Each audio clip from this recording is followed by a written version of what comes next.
dégaine ma plume de son fourreau avec pour l'objectif de ne plus gaspiller de mots.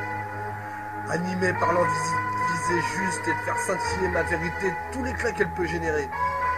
Chaque jour que Dieu fait, je réfléchis à l'alternative guidée par mes convictions qui jusqu'à il y a peu me faisaient penser qu'on pourrait éviter le feu. Aujourd'hui, plus que jamais, vision apocalyptique. Peut-être devrais-je garder pour moi tous ces critiques. Et puis je me dis que j'oblige personne à lire, à apprécier ou à commenter, chacun est libre. J'ai de plus en plus de mal avec les serviteurs de la matrice, s'ils cessaient de suivre ce que chaque jour ils me disent. Chacun est un programme logiciel ignorant le sens du mot cybernétique. Alors que ceux qui pilotent, eux, ont vendu toute forme d'éthique. Même dans les rapports entre humains, plus rien n'est simple. Tous se référant à une norme par peur de voir plus loin. Tout ce que l'on nous apprend n'est qu'instrument dans le but de préserver un système changeant. Il y a peu, je comparais satanistes et représentants de l'église.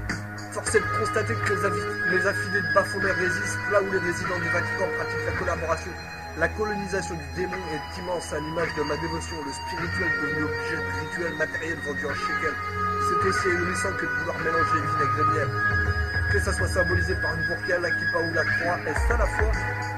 Ou est-ce dans le choix de savoir? À oublier l'essentiel, nous aurons l'éternité pour le regretter. L'enveloppe est certes résistante, mais finit décomposée, alors que l'esprit demeure quand on a su l'alimenter.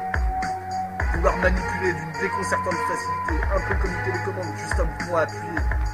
Par contre, ouvrir les yeux vers l'immaculé d'une grande complexité, car nos yeux ne peuvent vérifier, il faut se laisser guider par les signes qui peuvent nous entourer, sans chercher à biaiser. Je ne fais pas de prosélytisme, juste une prosélytiste, au choix de l'apprécier ou de la haïr, peu importe, moi je résiste.